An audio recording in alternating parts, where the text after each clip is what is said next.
எல்லாம் வல்ல அல்லாஹுவின் அன்பும் மேலான கருணையும் நமக்கெல்லாம் வந்து சேரட்டுமாக. நமது உயிரினும் மேலான கண்மணி ஹாத்தமுன் நபியின் முஹம்மதுர் ரசூலுல்லாஹி ஸல்லல்லாஹு அலைஹி வஸல்லம் அவர்களின் அன்பையும் ஷஃபாஅத்தையும் பெறுவதற்கு அல்லாஹ் நம் எல்லோருக்கும் தௌஃபீக் செய்வானாக. வல்லாஹ் ரஹ்மான் நமக்கும் நம்முடைய பெற்றோர், மனைவி, மக்கள், குடும்பத்தார் யாவருக்கும் உயிருள்ள வரையிலும் உடல் சுகத்தை நசீபாக்கி தருவானாக. மருத்துவமனை கஷ்டம், அதன் சிரமம், செலவுகளிலிருந்து நிரந்தரமான பாதுகாப்பை அல்லாஹ் நம் எல்லோருக்கும் கொடுத்தருள் புரிவானாக. வானம் பூமியினுடைய ஆபத்துகளை விட்டும், முசீபத்துகளை விட்டும், கெட்ட முடிவுகளை விட்டும் நம்மையும் நம் குடும்பத்தையும் பாதுகாத்து அருள் புரிவானாக. அவனுடைய படைப்புகளின் தீங்குகள் அனைத்திலிருந்தும் நம்மையும் நம் சமூகத்தையும் காத்தருள் புரிவானாக.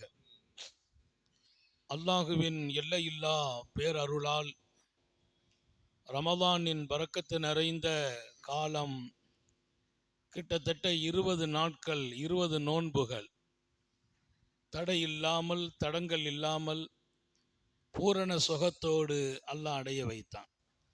பாக்கி நாட்களை பாக்கியமாக கழிக்க செய்வானாக. எந்த ஒரு நோயும் ஊடுருவி விடாமல் பாதுகாப்பானாக.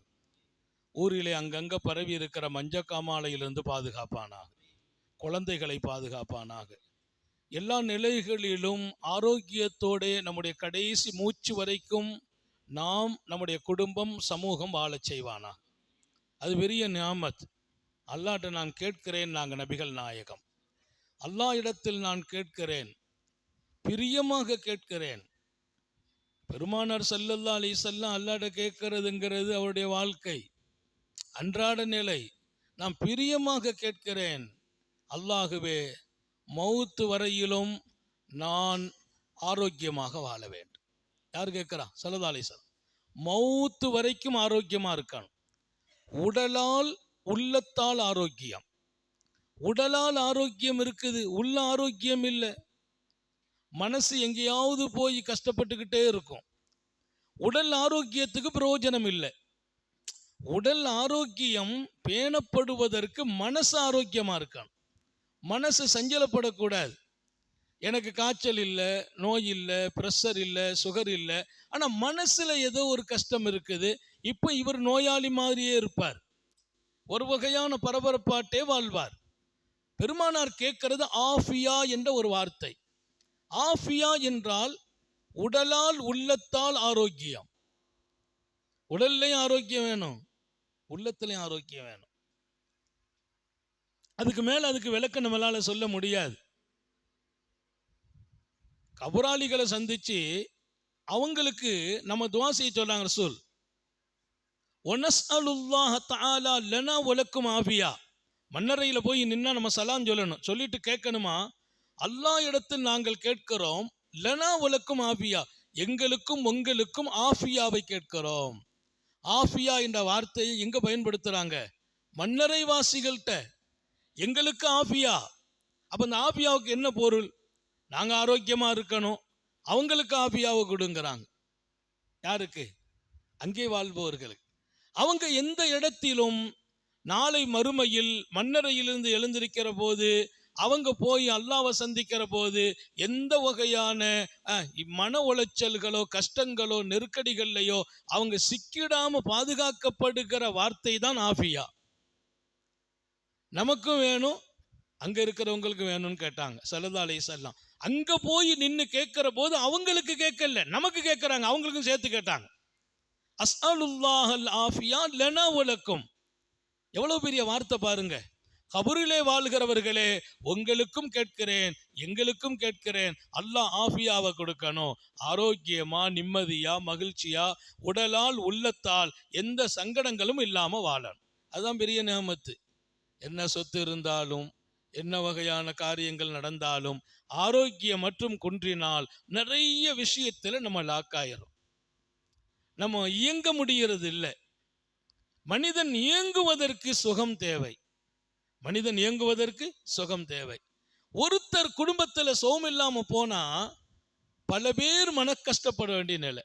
ஒருத்தர் சோம் இல்லை, பொறுப்பான ஆளு, அம்மாவுக்கு சோம் இல்லை, மனைவிக்கு சோம் இல்லை, அத்தாவுக்கு சோம் இல்லை, புருஷனுக்கு சோம் இல்லை, ஒருத்தங்களுக்கு உடல் ஆரோக்கியம் குன்றினால் அந்த குடும்பமே ஒரு வகையான மன உளைச்சல் ஆயிருது. இப்போ அல்லாட்ட நம்ம கேட்கிறோம், ஹயாத் வரைக்கும் நோயை கொடுக்கிறதோ சோதிக்கிறதோ உன்னுடைய சுன்னத், உன்னுடைய நடைமுறை, அது நாங்க ஒன்றும் ஏத்துக்கிடக்கூடிய மனம். ஆனா ரப்பே, எங்களுக்கு நீ விரும்புகிற போது ஆரோக்கியத்தையும் கொடுத்து சில பேரை அழகு பார்க்கிறா இல்லையா? அபூபக்கர் சித்திக் அல்லாஹ்ட்ட கேட்பாங்களாம், உங்ககிட்ட ஒரு பழக்கம் இருக்கு, அல்லாஹ் ஒரு மனுஷனை சோதனை கொடுத்து அந்த சோதனையில அவன் எப்படி நடக்கிறான் பார்த்து நீ தேர்ந்தெடுக்கிறது உண்டு. அபூபக்கர் சித்திக் சொல்றாங்க, ஒரு மனிதனை சோதனையை கொடுத்து அந்த சோதனையில அவன் பொறுமையா இருக்கிறானா, சரியா நடக்கிறானா, அமைதியா இருக்கிறானா, அப்படி பார்த்தும் தேர்ந்தெடுப்பாய். சில பேர்களுக்கு ஆரோக்கியத்தை கொடுத்து, நிம்மதியை கொடுத்து, சந்தோஷத்தை கொடுத்து அவன் நன்றியோடு சரியா நடக்கிறானா அப்படி பார்த்தும் சோதிப்பாய். நான் கேட்கிறேன், சோதனையை கொடுத்து கஷ்டத்தை கொடுத்து நான் பொறுமையா இருக்கிறனான்னு நீ சோதிச்சு தேர்ந்தெடுப்பதை விட நான் பிரியப்படுறேன், என்னை சுகமா வச்சு நிம்மதியை கொடுத்து நன்றி உடையவனாக வச்சு தேர்ந்தெடு ரப்பேன்னு. நாங்கள் அல்லாஹ் தேர்ந்தெடுக்க ரெண்டு இடத்துல தேர்ந்தெடுப்பான் மனுஷனை. கஷ்டத்தை கொடுத்து சரியா இருக்கிறானா பார்த்து தேர்ந்தெடுக்கிறான், சந்தோஷத்தை கொடுத்து நன்றியோடு இருக்கிறானா பார்த்து தேர்ந்தெடுக்கிறான். அபூபக்கர் சித்திக் கேட்கிறாங்க, நீ கஷ்டத்தை கொடுத்து பொறுமையா இருக்கிறானான்னு பார்க்கறத விட சந்தோஷத்தை கொடுத்து நன்றி உள்ளவனா இருக்கிறானான்னு என்ன பாரு, அதை வச்சு என்ன தேர்ந்தெடு. சில நேரங்களில் கஷ்டங்கள்ல மனுஷன் தடம் புரண்டு விடுகிறான். அதனாலதான் பெருமானார், அல்லாஹுவே வறுமையில் இருந்து பாதுகாப்பாயாக, வறுமையில் இருந்து பாதுகாப்பாயாக. காதல் ஃபக்ர் ஐயக்கூன குஃப்ரா, வறுமை சில நேரத்தில் மனிதனை ஈமானை விட்டும் கூட வெளியில கொண்டு போயிடும்.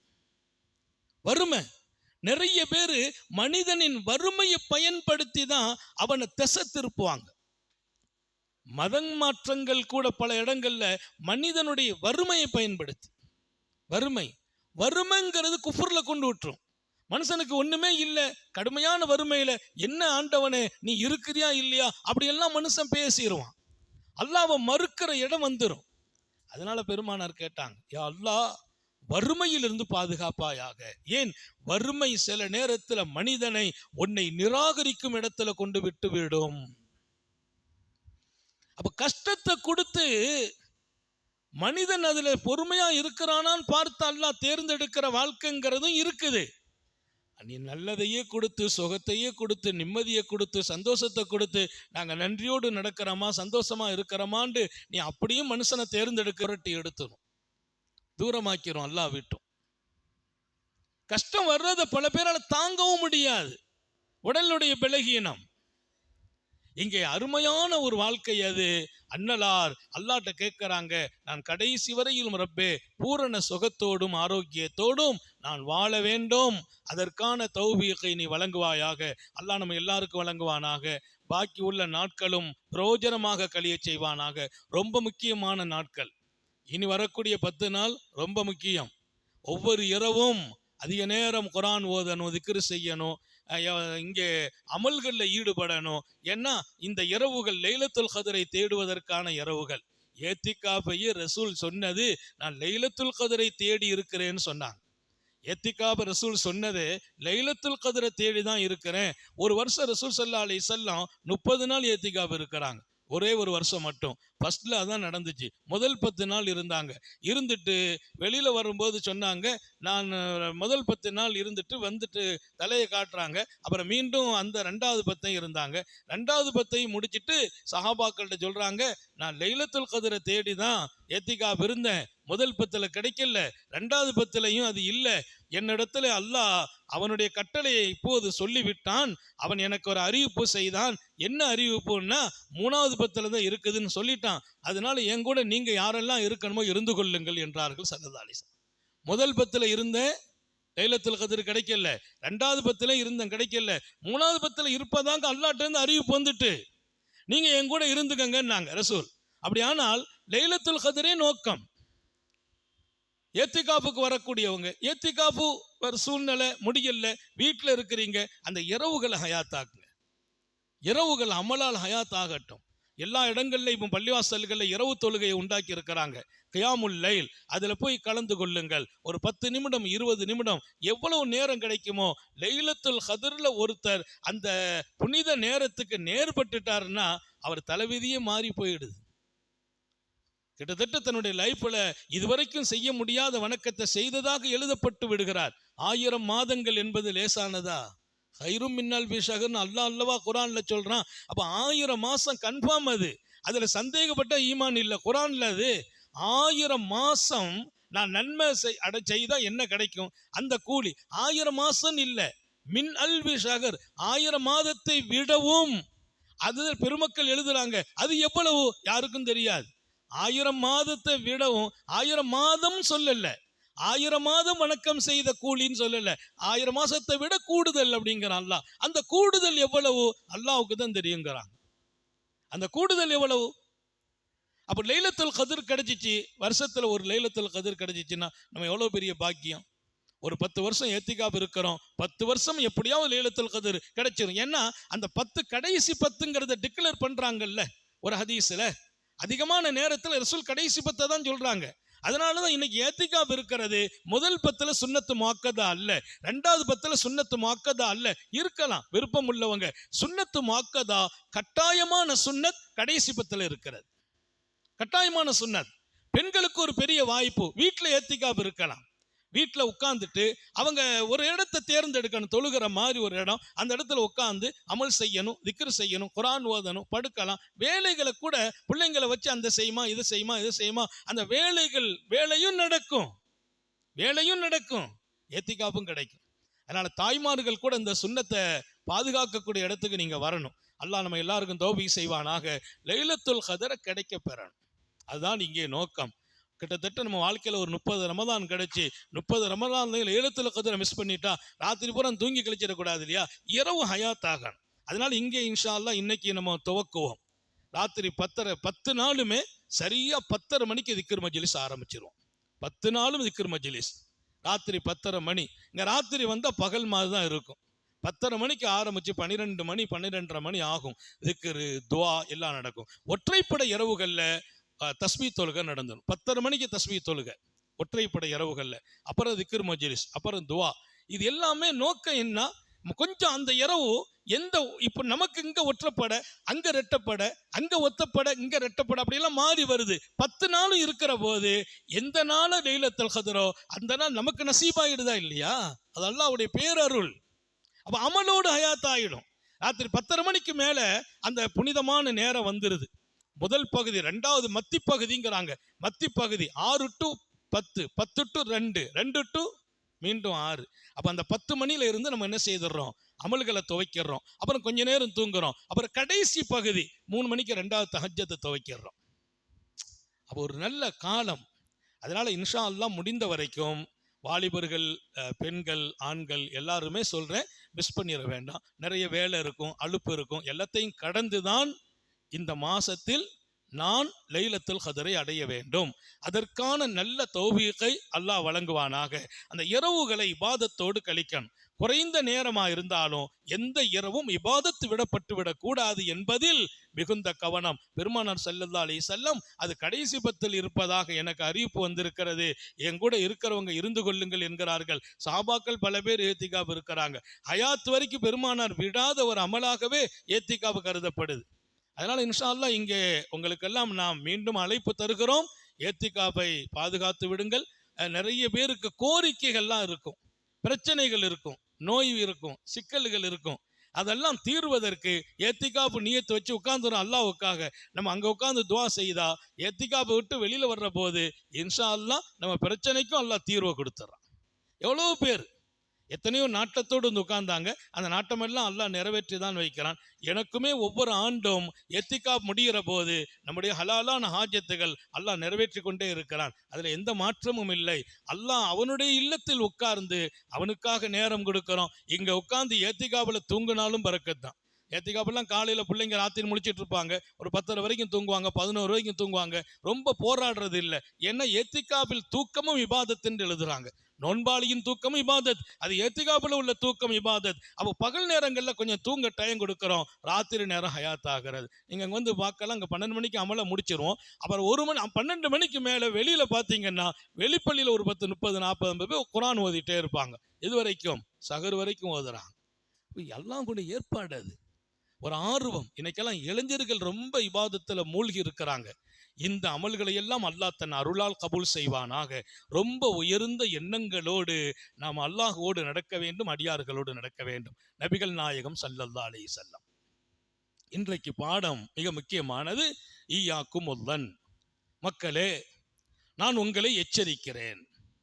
பெருமானார் ஸல்லல்லாஹு அலைஹி வஸல்லம் எச்சரிக்கை தர்ற இடம் ரொம்ப முக்கியமான இடம். பெருமானார் எச்சரிக்கிறாங்கன்னா அதுல ரொம்ப கவனம் வைக்கணும். மக்கள் மீது அன்பு காட்டுற செய்தி தான் நிறைய இருக்குது. பெருமானாரை பற்றி அல்லாஹ் 2 வார்த்தையை சொல்வான். அவர்களை நாம் நபியாக அனுப்புகிறோம். 2 காரணம் சொல்றான். பஷீரவ் வ நதீரா, மக்களுக்கு சுப செய்தி சொல்பவர்களாக அனுப்பியிருக்கிறோம். நபி பெருமானார் சுப செய்தியாளராக வந்திருக்கிறார். நிறைய சோபனம் தான் சொல்றாங்க. பெருமானார் உம்மத்துக்கு சொன்ன செய்தி அதிகம் சோபனம்.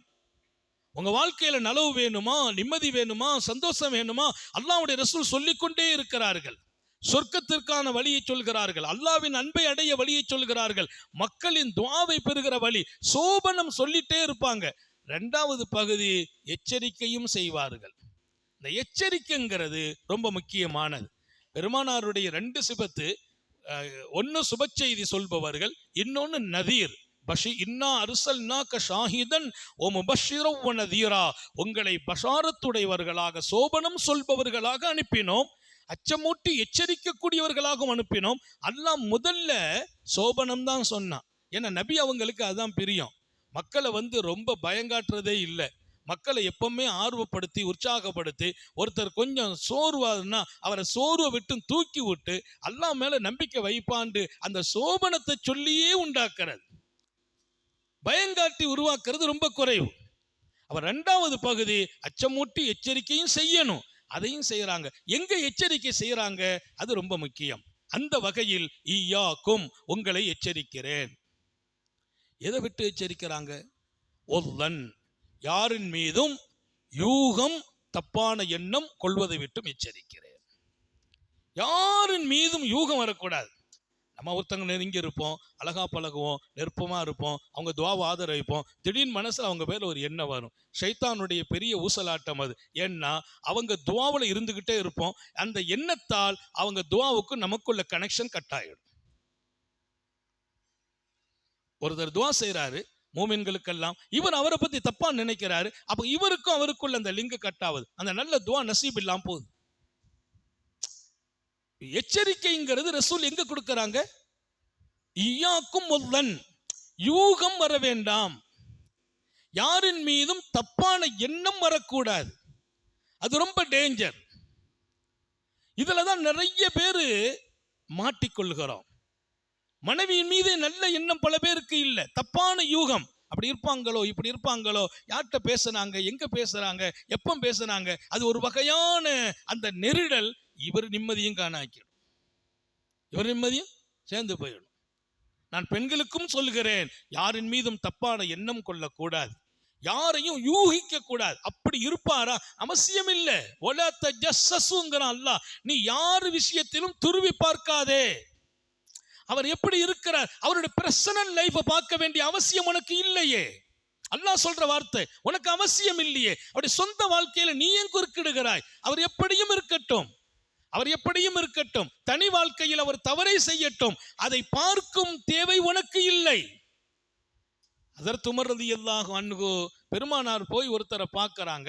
அவரை பார்த்த உடனே அவர் மேல ஒரு சந்தேகம் வந்துச்சு. ஏன்னா அவங்க கொஞ்சம் வித்தியாசமா பிறந்திருக்கிறார். அவருக்கு கண்ணும் ஒரு கண்ணு இருக்கு, ஒரு கண்ணு இல்லை. தஜ்ஜாலா அப்படிங்கிற ஒரு சந்தேகம் வந்துட்டு. யார் மேல? அந்த பிறந்த புள்ள மேல தஜ்ஜாலா. அப்ப ரசூலுல்லாஹி ஸல்லல்லாஹு அலைஹி வஸல்லம் வந்து பார்க்கறாங்க. அவர் ஏதோ பேசிட்டு இருக்கிறார். பெருமானாரை பார்த்த உடனே அவங்க தாயார் ஐசாப் முகமது வந்துட்டாங்கன்னு அந்த பையன் வாயை மூடிட்டார். அவர் பேச நிப்பாட்டிட்டார். பெருமானார் சொன்ன, அந்த அம்மா விட்டு இருந்தா அவருடைய உண்மை வெளியே வந்திருக்குமே. விட்டு உண்மை வெளியில வந்திருக்குமே. இப்ப சஹாபாக்கள் எல்லாருமே அவரை தஜ்ஜால் அப்படின்னு இடத்துல வைக்கிறாங்க. தஜ்ஜால் நம்ம காலத்துல வந்துட்டான். ஆனா தஜ்ஜாலுக்கு இருக்கிற அடையாளம் எல்லாம் நிறைய அவர்கிட்ட இருக்குது. தஜ்ஜாலுக்கு ஒரு கண் இருக்காது, ஒரு கண் இருக்கும். அதே மாதிரி இவருக்கு இருக்குது. அதே மாதிரி அவன் பேசுற பேச்சு இவர் பேசுறார், எல்லாமே பெருமானாருடைய காலத்தில் நடக்குது. உமர் ரலியல்லாஹு அன்ஹு எவ்வளவு நாளைக்கு இந்த பிரச்சனை சந்தேகத்திலே வச்சிட்டு இருக்கிறது?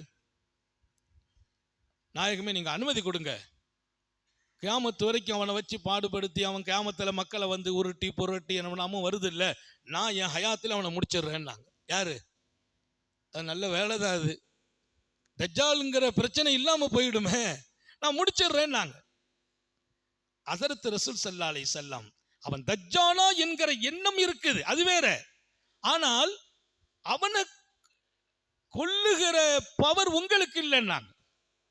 ஒரு கால் அவன் தஜ்ஜாலாக இருந்தாலும் அவனை தாக்குவதற்கும் அழிப்பதற்கும் நீங்கள் சாட்டப்படவில்லை, அதற்கு உரியவர்கள் இனி வருவார்கள்.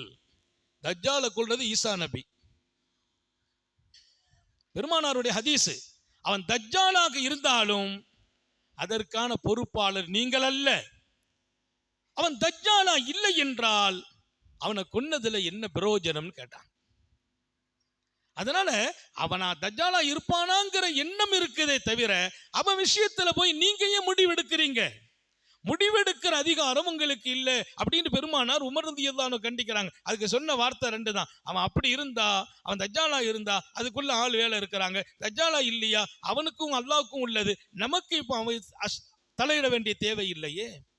ஒரு மனிதனுடைய சொந்த வாழ்க்கையில் அதிகமான இடங்கள்ல நம்ம போய் உள்ள நுழையக்கூடாது. நிறைய பேருக்கு இன்றைக்குள்ள பிரச்சனைகள் எல்லாம் நம்முடைய உயர்நிலைகளை போய் நாம் அடைய முடியாமல் அடுத்தவர்களுடைய தனி வாழ்க்கையில நாம் கவனம் செலுத்துவதால் யூகங்களும் சந்தேகங்களும் அவர் மீது தப்பான அபிப்பிராயங்களும் அது வளர்ந்து வளர்ந்து அவருக்கும் நமக்கும் உள்ள மன நெருக்கடிகள் ஒரு வகையில தூரமாகிக் கொண்டே இருக்குது. மன ஒற்றுமை போயிட்டே இருக்கு. சர்க்காரை ஆளமுடைய தர்பார், ஒரு கிராமவாசி வருகிறார், நபியினுடைய தர்பாருக்கு வருகிறார். வந்தவர் கொஞ்சம் வேகமாக தான் வந்தார். கிராமவாசிகள்னா அப்படிதான் இருப்பாங்க. ஆனால் சஹாபாக்களை பொறுத்தவரையில் கண்மணி நாயகம் ஸல்லல்லாஹு அலைஹி வஸல்லம் இடத்தில் யாராவது கொஞ்சம் வித்தியாசமாக நடந்தாலும் அவங்க பிடிக்காது, தாங்க மாட்டாங்க, அனுமதிக்கல மாட்டாங்க, கோபமாயிடுவாங்க. ஏன்னா அவ்வளவு உயிர் வச்சிருக்காங்க ரசூல் மீது. நபியின் மீது சஹாபாக்கள் வைத்த அன்புக்கெல்லாம் எல்லை இல்லை, எல்லை இல்லாத அன்பு. நம்ம நிலையும் அதுதானே. முகமது ரசூலுல்லாவை பற்றி யார் பேசினாலும் ஏற்றுக்க முடியாது. நம்ம பெத்த பிள்ளையா இருந்தாலும் சரி நம்ம ஏற்றுக்க முடியாது. பெருமானார் விஷயத்தில் அதான் அப்துல்லா இப்னு அப்பாஸ் ரலியல்லாஹு அன்ஹு அவங்க வாழ்க்கையில வருது. அவங்க மகனார் ஏதோ ஒரு விஷயத்த பேசிட்டாங்க. அவன் இவங்க சொன்னாங்க ஸல்லல்லாஹு அலைஹி வஸல்லம் அனுமதிச்சிருந்தாங்கப்பா அப்படின்னு சொல்ல, அவர் சொன்னார் நான் அது என்னால் நான் முடியாது அப்படின்னார். நான் ரசூலுல்லாஹ் சொல்றேன், ரசூலுல்லாஹ் அனுமதிச்சாங்கங்கிற, நீ என்னால முடியாதுன்னு சொல்ற அப்படின்னு மகன்கிட்ட பேசல. 3 நாளைக்கு மேல பேசாம இருக்க கூடாது. 1 வருஷம் பேசல, 1 வருஷம் பேசல. ஏன்? நீ ரசூலுல்லாஹ் என்று நான் சொன்ன பின்னால உன் கருத்தை சொல்ற, உன் கருத்தை சொல்கிற அதிகாரம் உனக்கு இல்லை. முஹம்மது ரசூலுல்லாஹ் சொன்னாங்களா, தலை குனிஞ்சு ஏத்துக்கிடணும். அவங்க வச்சிருந்த அந்த அன்பு எல்லை இல்லாதது. ஓராண்டு பேசலன்னு வருது. 3 நாளைக்கு மேல பேசக்கூடாதுங்கிறது தெரியாது அவங்களுக்கு. யார்கிட்டையுமே 3 நாளைக்கு மேல பேசாம இருக்க கூடாது. மனைவிட்ட சண்டை போடுவோம் யதார்த்தமா, 2 நாள் 3 நாள் கொஞ்சம் அப்படி ஒரு வகையான ஒரு அச்சம், 3ஆவது நாள் பேச ஆரம்பிச்சிடும், அதான் நடப்பு. ஆனா 1 வருஷம் பேசல. காரணம் என்ன? நீ முஹம்மது ரசூலுல்லாஹ் விஷயத்துல தலையிட்ட, என்னுடைய விஷயமா இருந்தா அதை நான் அட்ஜஸ்ட் பண்ணிடுவேன், மன்னிச்சிருவேன். அல்லாஹ்வுடைய ஹபீப் அவங்க சொல்லிட்டாங்கன்னா உன் கருத்தெல்லாம் அங்க பேசக்கூடாதுன்றாங்க. 1 வருஷம் கழிச்ச அப்புறம் மன்னிச்சாங்க. இங்கே காத்தமுன் நபியினை குறித்து யாராவது கொஞ்சம் வேகமா பேசிட்டாங்கன்னா சஹாபாக்கள் தாங்க மாட்டாங்க. பெருமானாருடைய சபைக்கு ஒரு கிராமவாசி வந்தார். கிராமவாசி அவங்க எல்லாம் கொஞ்சம் வித்தியாசமா தான் இருப்பாங்க. வந்தவர் கொஞ்சம் வேகமாட்டான் வந்தார். வந்து பெருமானாட்ட சலாம் சொல்லிட்டு, எனக்கு அன்பளிப்புகள் கொடுங்க, பணங்களை கொடுங்க, என்ன கொடுக்கணுமோ கொடுத்துருங்கன்னார். பெருமானார் சிரிச்சுக்கிட்டாங்க. கேட்கறதுக்குன்னு ஒரு முறை இருக்குது இல்லையா? ஏதோ கடனாளிட்ட கடன் கேட்குற மாதிரி வந்து கேட்டா அவர் எதை கேட்கிறார்? அன்பளிப்பை கேட்கிறார், ஏதாச்சும் காசு வேணும்னு கேட்கிறார். ஏன்னா அதை கொஞ்சம் கண்ணியமா கேட்கலாம், கொஞ்சம் வேகமா கேட்டார். சரின்ட்டாங்க ரசூல். கொடுத்துட்றேன்ப்பா, உனக்கு வெள்ளது தானே, உனக்கு தந்துடுறேன் அப்படின்ட்டாக. கொடுத்துட்டு கொஞ்சம் எடுத்து கொடுத்தாங்க, கொஞ்சம் கூடுதலாக கொடுத்தாங்க. அவர் கொஞ்சம் வெகுளியா இருக்கிறாருன்ட்டு கொஞ்சம் கூடுதலாக கொடுத்தாங்க. ஏன்னா அவர் நல்ல பேச தெரிஞ்சவராக இருந்தால் அப்படி பேச மாட்டார். அப்பாவி கொஞ்சம் கூடுதலாக எடுத்து பரக்கத்தா கொடுத்துட்டாங்க. பெருமானார் ஸல்லல்லாஹு அலைஹி வஸல்லம் ஒரு பழக்கம் எப்படின்னா, கொடுத்து போட்டு கேட்பாங்க, எப்படி இருக்குப்பா, நல்லா நடந்தானா, சிறப்பாக தந்தானா. அது என்னன்னா அவர்கிட்ட இருந்து சந்தோஷத்தை வெளியாக்க வைக்கிறது. நம்ம ஒரு பழக்கம், விருந்தை கொடுத்துட்டு சாப்பாடுலாம் எப்படின்னு கேட்டா, அல்ஹம்துலில்லாஹ் ரொம்ப அழகா இருக்குன்னா அவர் அப்படியே நெகிழ்ந்துருவார். சாப்பாடுலாம் எப்படி? சொதப்பிட்டான கத்திரிக்காவை, ஆணத்தை கொஞ்சம் சொதப்பிட்டாரு, அவர் மனசு உடைஞ்சு போயிடும். குறை இருந்தாலும் மறைத்து விடுங்கள் என்கிறார்கள் நபிகள் நாயகம். எங்க நமக்கு விருந்து கொடுத்தவர் கேட்கிறார், எப்படி சாப்பாடெல்லாம் கேட்டா என்ன சொல்லணும்? ரொம்ப அழகு, ரொம்ப ருசி, அவ்வளவு மகிழ்ச்சி அவருக்கு. சாப்பாடு கொடுத்ததை விட இன்னும் மகிழ்ச்சி ஆகிடுவார். ஒரு முடிவு பண்ணுவார், இவர் தான் அடிக்கடி கூப்பிடணும். ஏன்னா அது ஒரு மகிழ்ச்சியான இடம். சர்க்காரை ஆலம் அவருக்கு நிறைய கொடுத்துட்டாங்க. சாபாக்களுடைய தளத்துல எல்லாரும் இருக்கிற இடத்துல கொடுக்கறாங்க. கொடுத்துட்டு கேட்க சந்து, எப்படிப்பா, ரொம்ப சிறப்பா நடந்தனா? யார் கேட்கிறா? பெருமானார். ரொம்ப சிறப்பா நடந்தனா, அழகா நடந்துகிட்டேனே, உங்கூட நிரப்பமா தந்திருக்கிறனா அப்படின்னு கேட்டாங்க. லாவாஜி மல்தான்டார். அப்படிலாம் ஒண்ணும் இல்லை, அப்படி என்ன தந்துட்டியோன்னார். பாவம் ஒரு அப்பாவி, அப்படி என்ன தந்துட்டீங்க? உண்மையிலேயே கொடுத்துருக்குறாங்க. பணம் கொடுத்தாங்க, உடை கொடுத்தாங்க, பொருளை கொடுத்தாங்க, நிறைய கொடுத்தாங்க. ஒருத்தருக்கு கொடுக்கறதா இருந்தால் ஒரு லிமிட் இருக்குது, அந்த லிமிட் எல்லாம் தாண்டி கொடுத்துருக்குறாங்க. கொடுத்துட்டு கேட்குறாங்க, நல்ல மாதிரியா செய்தேனான்னு கேட்குறாங்க. அவர் என்ன செய்யணும்? பரவாயில்ல, அதை நல்லா தந்தீங்க, லாவா அஜ்மல் தாங்கிறார். அப்படியெல்லாம் ஒன்று நல்லாலாம் ஒன்று நடக்கலை, நீங்க நல்லாலாம் ஒன்று நடக்கலைன்றார். பெருமானார் பதில் சொல்லல. சாபாக்கள் கொஞ்சம் டென்ஷன் ஆயிட்டாங்க. டென்ஷன் ஆகி அவரை பிடிச்சி சட்டையை பிடிச்சி இழுக்கா, ஆளுக்கால் எழுந்திரிச்சிட்டாங்க. என்னப்பா பேசுற? ரசூலுல்லாவுடைய தர்பார், அல்லாஹுடைய ஹபீப், எவ்வளவு பரக்கத்தா தந்திருக்கிறாங்க, நீ என்ன பேசுறன்னு ஆளுக்கால் எழுந்திருக்க. பெருமானார் விடுங்கன்றாங்க. அவரை விடுங்க, உள்ள கூட்டு போனாங்க. நீங்க தனியா வான்னு கூட்டு போனாங்க. தனியா ரூமுக்கு கூட்டு போயிட்டாங்க. உள்ள கூட்டு போயிட்டாங்க. வீட்டுக்குள்ள தனியா கூட்டு போனா ரெண்டு அர்த்தம் இருக்கு.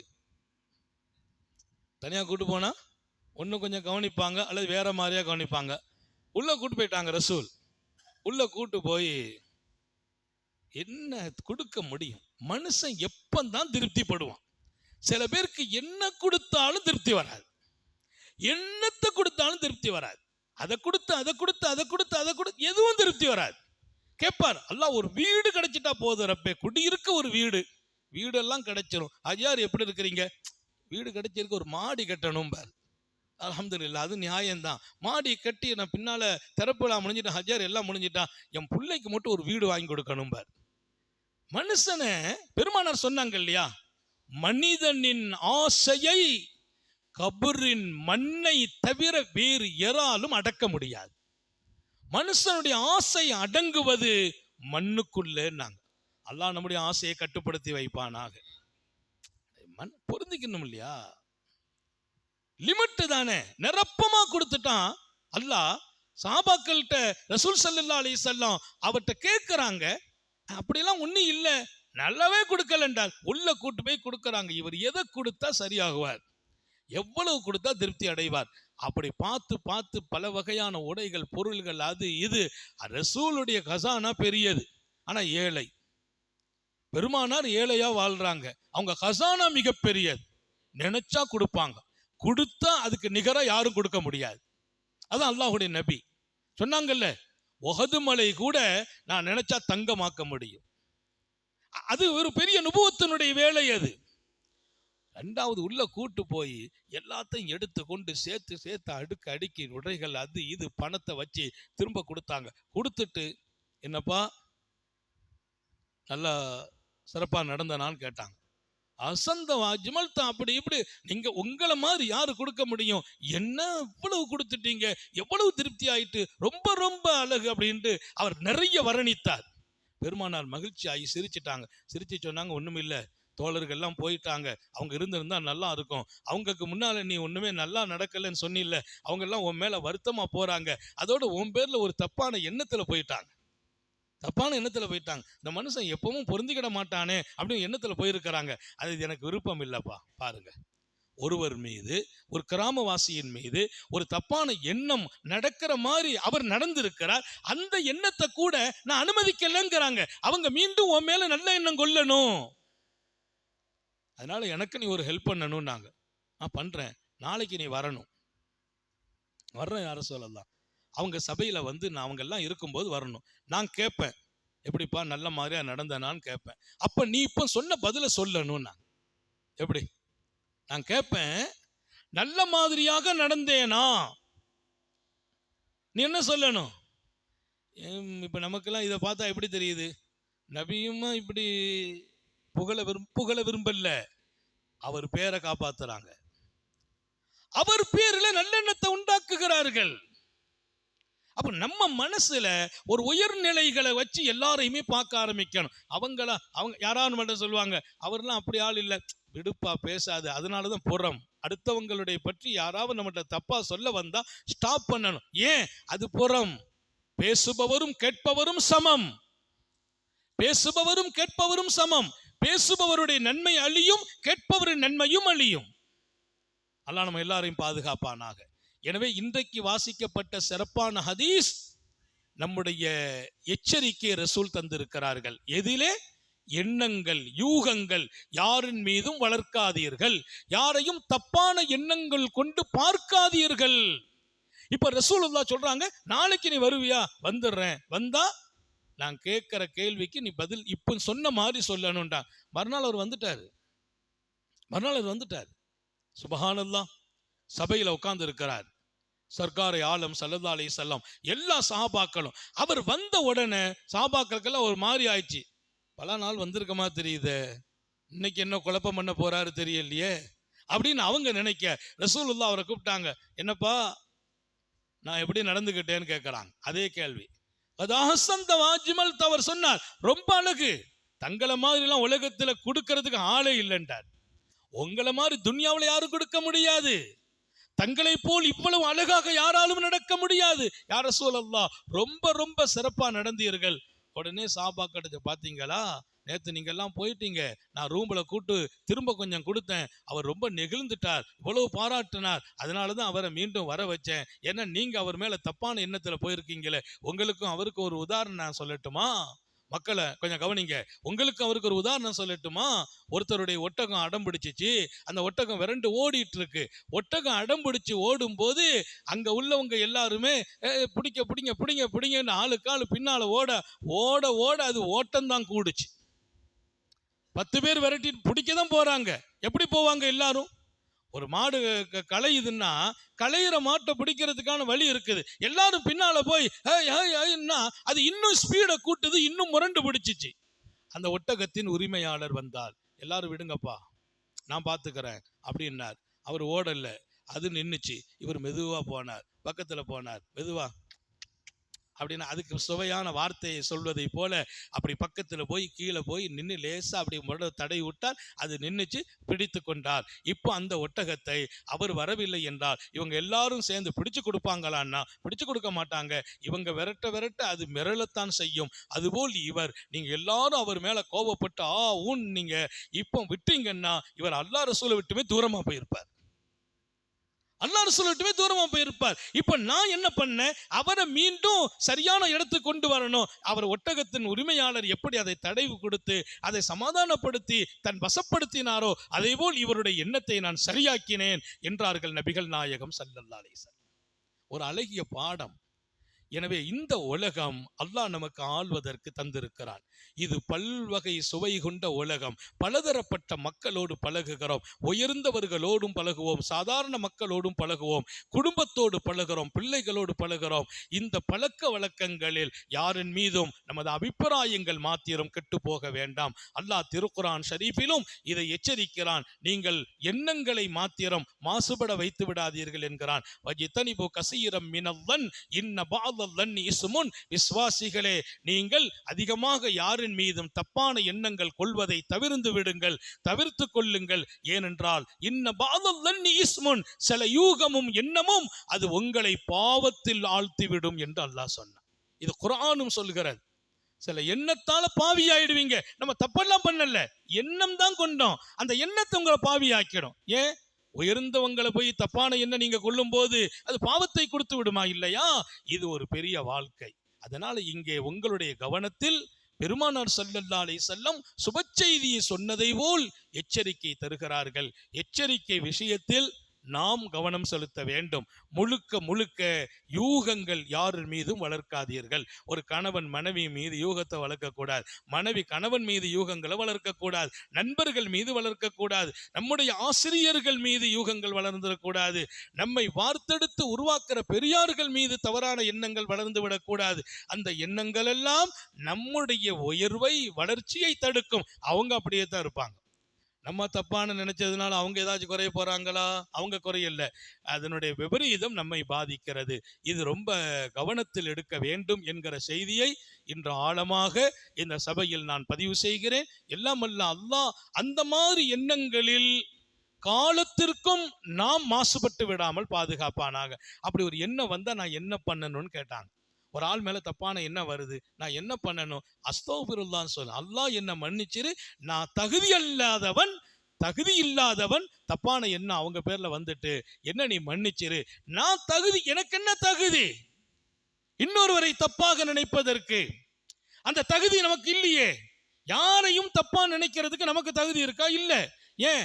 நானே தப்பான ஆளு. ஒரு ஆளுன்னு சொல்ல, பெருமானா சொன்னாங்க இல்லையா, நானே அல்லாஹ் ரொம்ப பலகீனமானவன் அப்படின்னு தன்னை சொல்றாங்க. அல்லாஹ்ட்ட சொல்லணும், நான் நிறைய பாவம் செய்தவன் ரப்பே, இன்னொருத்தருடைய வாழ்க்கையில் நான் போய் சிந்தனையை மாற்றிக்கொள்வதிலிருந்து என்னை மன்னிப்பாயாக என்று சஹாபாக்கள் கேட்ட துவா நமக்கு முக்கியமானது. எல்லாம் அல்லாஹ் அருமையான அந்த நிலைகளை நம்முடைய வாழ்க்கையில் எப்போதும் எடுக்க செய்வானாக. அப்படி எல்லாம் எண்ணங்கள் எங்காவது மாசுபட்டு இருந்தால் அந்த எண்ணங்களை சரியாக்கி இனி வாழ்க்கையில் மாசுபடாமல் நமது எண்ணங்கள் வளர்வதற்கு நாம் ஆக்கிக் கொள்வதற்கு அல்லாஹ் எப்போதும் தௌஃபீக் செய்வானா. குடும்பத்தில இருந்து எடுக்கணும், வீட்டில இருந்து ஆரம்பிக்கணும். யாரு மேலேயும் நம்ம வீட்டில் நமக்கு தப்பான எண்ணம் வந்துடக்கூடாது. சில நேரத்தில் நம்ம கூட இருக்கிறவங்க மேலேயே வரும், நம்ம அண்ணன் பேர்ல வரும், தம்பி பேர்ல வரும், நம்முடைய பார்ட்னர் பேர்ல தப்பான எண்ணம் வரும், நம்முடைய கஸ்டமர்கள் மீது வரும், நம்ம கூட இருந்து நம்ம தொழிலை வளர்க்கிறார் பாருங்க அவர் பேர்ல தப்பான எண்ணம் வரும். அந்த எண்ணத்தை எல்லாம் அழிச்சிடணும். இது ஷைத்தானுடைய வேலைங்கிறாங்க. ஷைத்தான் உங்களுடைய நெருக்கத்தை கெடுப்பதற்கான அந்த எண்ணத்தை போடுகிறான். அதை விட்டும் நீங்கள் விலகி விடுங்கள் என்கிறார்கள். ஒரு கணவனுக்கு மனைவி மேல எண்ணம் தப்பா வளர்ந்துகிட்டே போதுன்னா காலப்போக்கில் அது வேற விபரீதங்களை கொண்டு விட்டுடுமா? இல்லையா?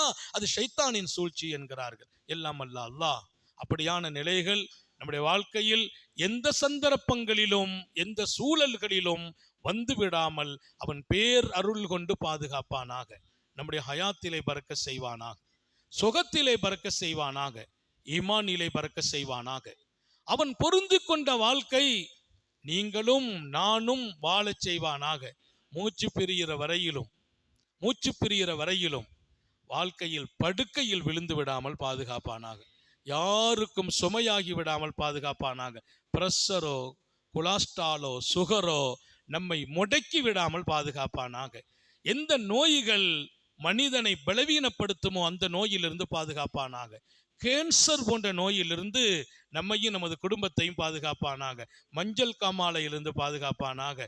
இன்னும் எந்தெந்த நோய்கள் மனிதனுடைய அந்த பலத்தை பலகீனப்படுத்துமோ அப்படிப்பட்ட நோய்கள் நம்முடைய சந்ததிக்கும் வந்து விடாமல் காப்பானாக.